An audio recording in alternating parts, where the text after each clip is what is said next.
What's going on, car guys and car gals? It's Lou Ramirez, the car guy. And it's Frellinard, subprime hero. And we are brewing solutions on the Car Guy Coffee Podcast at the Kain 2024 Clients and Friends Workshop, having some fun in Lexington, Kentucky. Lovely Lexington. Lovely, with the one, beautiful.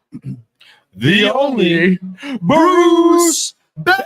We got another Bailey. I'm married to a Bailey. What's going on? Welcome to the show. He is. His wife's maiden name is Bailey. That's awesome. right. And I love him. I love him. I'm not Kain, but I'm a friend. Well, we're so excited that you're here, Yeah. and we are excited to be here with so many other people that are trying to do what it takes to go to the next level. Yeah. But we're at the Kain event, which isn't just like any other event. No, I mean, it's as lovely as Lexington. There's a lot of good stuff that's going on. But what brings you to this event? Well, this is the second time coming here. David has a deep bench of talent that comes here, and you know, I'm coming from a dealer who's really, I'm with the Rare Auto Group in the Seattle market, and my dealer really is into change and staying cutting edge. I don't really need to work on what I know. I need to find out what I don't know. So that's why I come to places like this to find that out.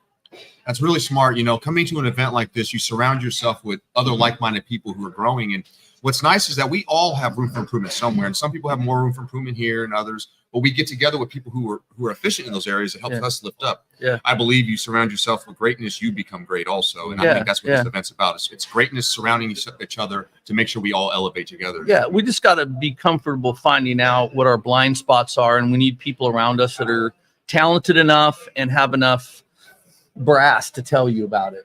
That's the key, because a lot of times you get around people and they're yes men, yes women, right? And just yes sir, you're doing great. Yeah. But what we really need is someone telling us how we really need to make it happen.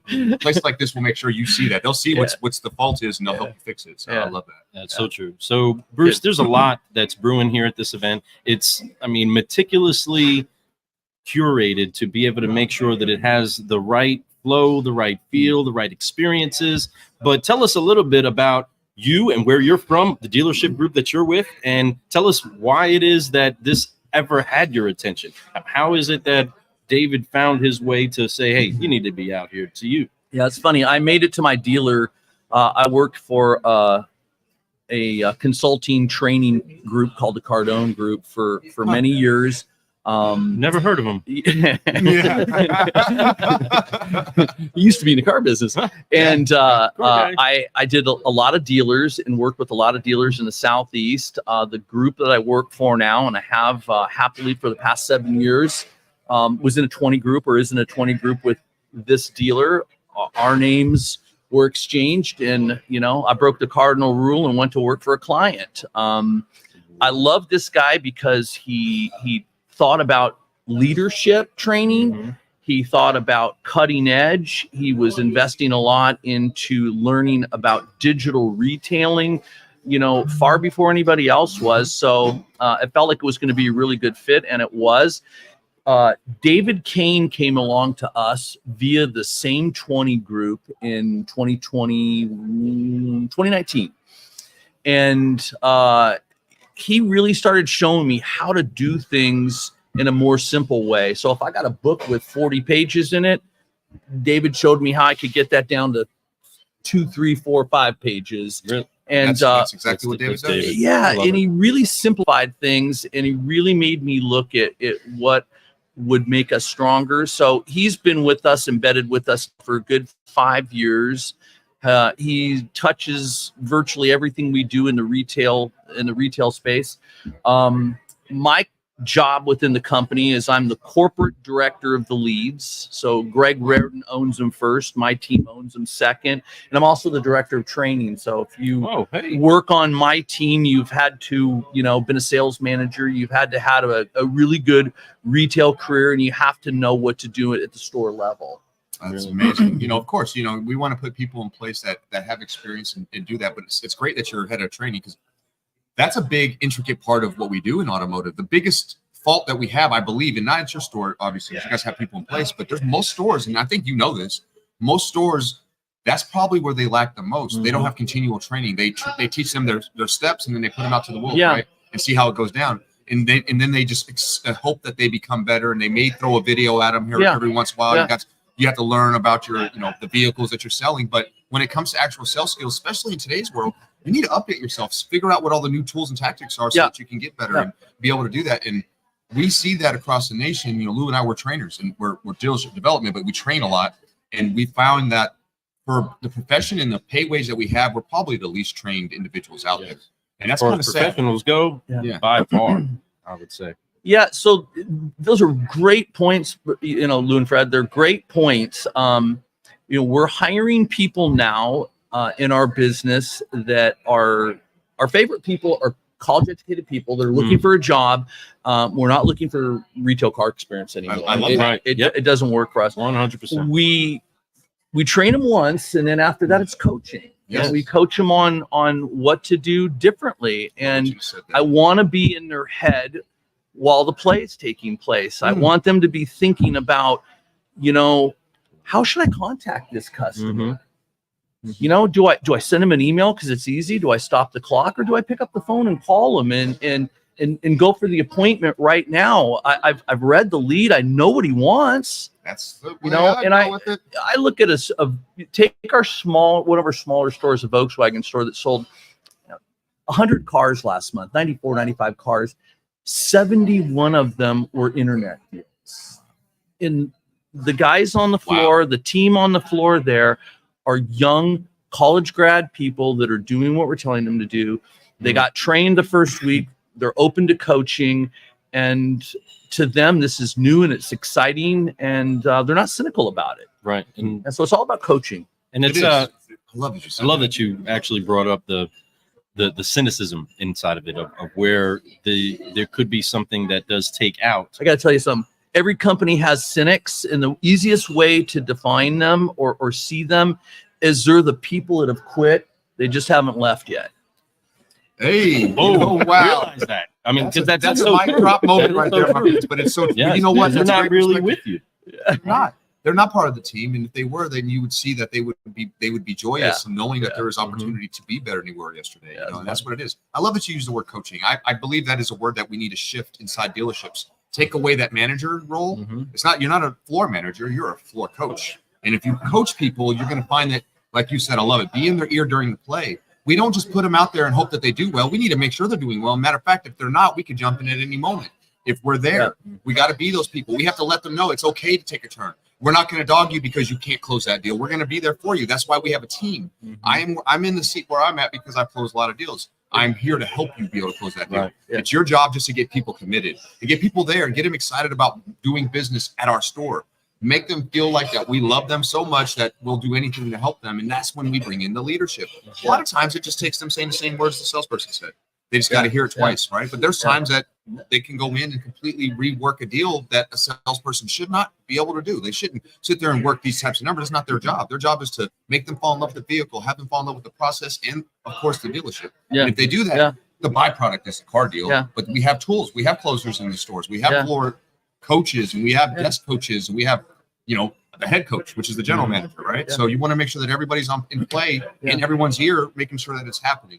That's love.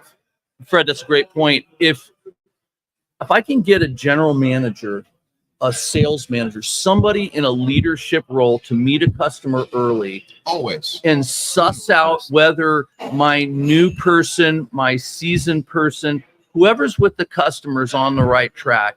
If I can look in their eyes and go, they care, they're on the right path, then it's just an easy conversation. If they're on the wrong path, my leaders are the ones that know where to move the deal from that point in time. And there's so much space left that the customer doesn't feel rushed or hurried. It's just natural. So we call that EMI. Yeah. Early management intervention, right? Love that. And I love that. And that's genius to do. That should be standard in automotive. And you owners out there, if you're not making that a standard, shame on you. It's free. It is. It is completely free. But you have people in store to do it. It's not like you have to hire someone new. You have those people. We've just given them duties and changed names to like desk manager, which made them sit at a desk all the time, right? We got to stop that. They are about securing this deal. Everyone on the team needs to be working to secure a deal. And if you all are on the same mission, then there is no such thing as roles. If I need to go talk to this customer, if I need to test drive them, I will, because the job is to get the customer what they want. And whether it's through me, through my sales pros, do my service. I don't care if I have my service rep helping. We're all helping each other to grow and get to that next level for the customer. Great point about desk manager. You know what you control behind the desk? Deal structure. Mm-hmm. On the sales floor, you control everything else. Amen. Everything else, yeah. And that's the primary actual objective for a coach, is to make sure that they're helping those that are in the field, those that are in the game, actually achieve the goal for the customer, right? Everybody that's in the stands showing up for the game wants goals. They want points. They want to win, just like our customers do. The people on the field are the ones that go through it. Our sales pros are the ones fighting for it. And the coach's job isn't necessarily to tell those that are playing, hey, I was so great at what you played. This is why I'm sitting here. Instead, the coach's job is to say, let me make you great at what it is that you do. Such a confidence builder. Just like how good do you feel when you show up? Those of you that are watching, or those of you that are listening, or anybody standing around. But when the doctor gets to you early and gets to do the exam instead of the long wait, the long hold up, the extra questions. But the moment that surgeon gets in there and gets to see it, gets to intervene into the moment, then we're moving into actual healing. We're moving into solutions. Inside of that concept of teaching it, and again with the cynicism that's inside of the stores, sometimes, many dealerships have it. It plagued the whole store. Sometimes it's just a small pocket. Sometimes it's a majority. How is it that you set yourself up to make sure that the new blood, the new breeds coming in, the fresh legs, the green peas don't get infected with some of that the muck of the old players with their old injuries and their old war stories? Great question. So we're report heavy, and we feel like, awareness fixes 50% of any problem. So we do performance coaching with our staff once a month. So they're graded on metrics. Every staff member on the floor knows, what a fumble is, how long he or she has to answer a lead before it fumbles. And by the way, tracking that reduced our response time for corporate wide to below 7 minutes. Without reflex responses or stop the clock responses. So we do performance coaching. Our staff knows what it's about. They know what's expected of them. They know how they're doing along the way because we tell them. They know what the mission is. And so now they're used to being coached. And part of the coaching part is we have this thing called 20 square feet in our company. Your 20 square feet is your ownership of our culture. So it's up to you to tell the cynical person, hey, this doesn't fit here. This isn't elite behavior. That's not the way we do this. So what we're finding out is our staff is actually pointing out to us, this isn't elite, man. This is not a good look. This person's a cynic. They got to go. So our staff literally is coming to us, telling us we have to work on this. Oh man, it's awesome. Isn't that great? That's really great. That just shows you there's a good culture there. Nobody wants to throw in some dark clouds inside this culture. We're sunshines. Even the rain is liquid sunshine to us, right? But when we put a dark cloud in there, it changes things up, makes storms happen, and that's the last thing we need in our showroom. And if staff sees it and they report it, that's great. They feel open that they could even communicate with their leadership that way. Let them know, hey, our opinion does matter, and leaders hear it and see it and feel it. I know inside dealerships that Lou and I've been in, we have had to take people out of the culture that were producers, but they were popular, right? But they were crushing the culture. Like I had people that were coming in and they were like stealing deals, lying to customers right in front of other people, and they were just like, boss, what's going on? This guy's doing all this. We're told not to do this. Oh, he sells cars. But he's selling more, but most he's my gross guy. Right. Well, he sold me this many cars this week. Well, you know what? What I found was when we let those people find success somewhere else, right? That the culture of the store, the culture of the store exploded. I didn't lose a beat. With the dealership would still sell. Matter of fact, one of the best guys I ever let go unit wise, when we let him go, the whole store had a record month the next month because everybody was so like, thank you. They all worked hard. And record happy. Yes, record happy. Yeah. Made up all the slack that we thought we would lose. Which gives it, somewhat of the correlation to the weeds and the good crop, right? The weeds are often going to come in. They're going to provide shade to what needs to grow. But when you cut those out of the way, you give room for everything else to stretch out, to actually have the light hit it and for it to grow and to flourish. Yeah. And so many times those weeds are going to mimic what is the actual fruit that you're trying to grow. It's going to look similar to it until you actually pay attention to the fruit. That's so true. And with that, with those moments where you're cutting people out and you're putting new people in, Yeah. what do you kind of look at? Because in car business, sometimes people make their way back around. What are some of maybe the conversations you've seen or you've had in just welcoming somebody back into the fold after they've already determined that they weren't, and then they wanted to come back in? Because sometimes they come back and they're better when they come back. And it's always that teeter-totter of, I don't know, but maybe. Okay, and we give them a shot. How do you re-enfold them into the culture? Well, so first of all, culture's hard. Oh, you yes. know, and it's got to be fought for. And they think that they're in this rigid system when they're not actually. And it reminds me of what entropy is. It's the lack of order, which results in chaos. And they go someplace else where they don't have this structure, they don't have this culture, and it's chaos for them. And they find out, you know, hey, all this free will isn't a great thing. Right. And they come back and they go, all right, we experienced it. It was bad. Yeah. You know, we're ready to do what you talked about. And actually, those people can come back and be advocates for you. Yeah, it's like you don't know what's on the other side of the wall. It's no different than a customer that comes on a lot and green where you water. And sometimes the customers comes on a lot and they need to go find out that other dealerships won't treat them the way we do. So right. And a lot of times they'll come back if you stay communicative with them, you talk to them and all that. It's no different than your employees. Yeah. Employees don't realize the culture. It's always the grass is green. Yeah. Like, you know, but to your point, the grass is never greener. It's about how you fertilize your own lawn. Yeah. Do you water it? Do you take care of it? Do you trim it? You know, do you take all the weeds out? And that's so important. And that lawn will stay super fresh and green all season long. And you'll be able to have the best culture, best deals, and the best, of course, employees that you can ever imagine, because people will come back and they'll have even more gratitude. You know, that's why I never believe, as long as they didn't do anything that, you know, drew a line, if they left on their own, you know, and they came back, I'll listen to that conversation. Sometimes they're 20 square feet, just got a little brown. It just needs to be watered again. Amen. And I love that you guys said that. I mean, that's taking ownership of what you do. It is. This is, you guys are all part of what we are. This is your section. You know, I love that. What a great culture. I love what you're talking about. You know, I wish that you know, more dealers took that in. You know, it sounds like you guys have a great process. Sounds like you guys have a great training regimen, and also creates great leaders like you in there doing some big things. And it sounds like you work for a great owner, because you made that shift and you did the one thing you said you wouldn't do. It was work for one of your clients. Look at you. You're doing it, and now you're helping him take it to the next level, but in turn, taking yourself to the next level. So that's really definitely true.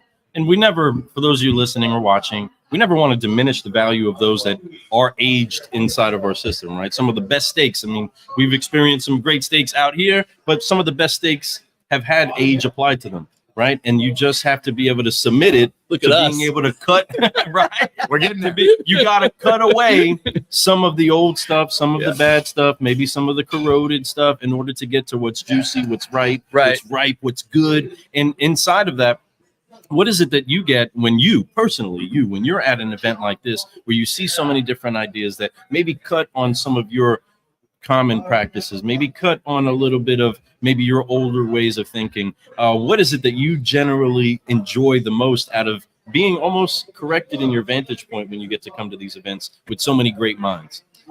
Learning. I really want to learn. I'm a student at heart. If I could do a do-over again, man, I'd do college over again, just because it just fills you up. So I feel like when I come here, I find out things that I didn't know I didn't know. You know, I mean, last time I came here, some guy from Orby told me something. He says there is no such thing as a good duplicate. You know, and I've spent the last year on a mission to dedupe all of our databases that you know we work in, and he's absolutely right. And so, down to the basic, I feel like whatever I can find out here that's going to make my game better, I'm humble. So I love that. I just want to know what I don't know. And I'm no longer the smartest guy in the room. Sometimes I just need to be the quietest guy in the room and hear what's going on. There's great minds out here. There is, you know, and you bring a lot of value here too. Just having this conversation with you, I can sense you're somebody that I would have loved to work side by side with, been in the foxhole trying to win, and trying to make things happen. There's certain people that have it inside them, and sometimes it takes some of us longer than others. I know the older I get, truth be told, I get wiser. It's just what it is. This gray hair is no joke, right? And I find that what you said, I become way more humble. When I was a young guy in the car business, I knew everything. All right, I was great. And granted, that confidence took me a long way, especially after a year. Yeah, right? Especially knew it all. Once I was 365 days in, I was the best in the world at selling cars. So I can close any deal. But once I was open to, hey, you know what? I'm not even close to that. I have so much to learn. I'm over 2 decades in, Lou's over 2 decades in, and we both are still way behind what we could know. We're looking forward to growing. Events like this, meeting people like you, having conversations like this on our show means so much to us, and I know it does to our viewers, because my viewers are the same way. They want to grow, they want to learn, and they want to soak in as much as they can, because they have goals, they have dreams, they have wishes that they want to have in this industry. It does it for you folks. I'm telling you, this car business can change your life. You just got to come in here and work, and the ones that work are the ones that are here at this event doing what they're supposed to do, getting education and going back and influencing their teams to be able to take it to the next level. Man, it's been a great conversation, Bruce. Is there anything last you want to say before we get out of here today? Yeah, I do. It's funny. We're in a great market. We're in a great labor market. This thing called COVID came along and it changed everybody's minds. And I want to remind everybody that we were doing just fine before that COVID thing came along. That's right. We were great. We're grinders. We were taking care of our market share, and then it came along and it was record. But the market we're in right now is better than the market before COVID. Amen. It really is. We're in a better market now. We just got to get back to, taking care of our customers, delighting the customer. The CSI will take care of itself.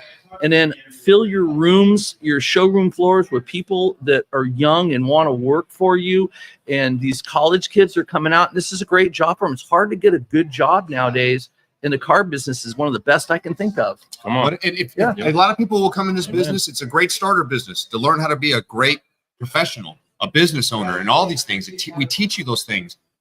But most people will stay because if you're anything like me, you fall in love with the business. You fall in love with helping people. You fall in love with helping others grow, seeing others that you work with. Eventually you teach them, and then they start to buy homes and have their families started. It's a legacy that we do in this industry, folks, and we can make a difference, and we can stop that stigma of how bad car guys and car gals are, and we can do the right thing and teach our teams to do the right thing. All the shadiness, you don't have to do it. Just be honest and do your best and have some fun. Man, it was great, Bruce. Yeah, you just win them over 20 square feet at a time, guys. Oh, that's it. I love that. Love that. Well, car guys, car gals, we absolutely love being able to brew with incredible people in this industry. There are so many that you'll have the chance to be able to rub elbows with if you get out of your little zone and you go meet other people. Most of you that are watching the show and keeping up with us, you already are the solutionaries that are out there making things happen inside of the industry. And we want to encourage you, make sure that you keep getting other people involved, just like this show. Tag a car guy, tag a car gal, and share it around. Let them know that there is some great information that you can still take advantage of that's spilling over from this Kain 2024 event with the incredible people that come out here. No different is our incredible friend right here, Mr. Bruce Bailey. Double B is in the building, and we're having fun. So we're going to drop those 3 F's, and we're going to make sure that we do forgive, focus, and fly so that we can keep growing all the time. You can take that back to your teams. Make sure that they do coach that type of a lifestyle. But thank you again for being out here. But you got to help us and fly real quick. So hands on the shoulders one time. And on 3, let's forgive, focus, fly. 1, 2, 3. Forgive, focus, fly, and keep growing, keep growing. Thank you so much, everybody, for tuning in. I am Lou Ramirez, the Car Guy. And I'm Fred Leonard, Subprime Hero. And you've been brewing solutions on the Car Guy Coffee Podcast with the one, the only, Double Bruce Bailey. Double B in the building. Thank you so much. I need that high five right here. There we go. We'll see you all later. We are out. Peace.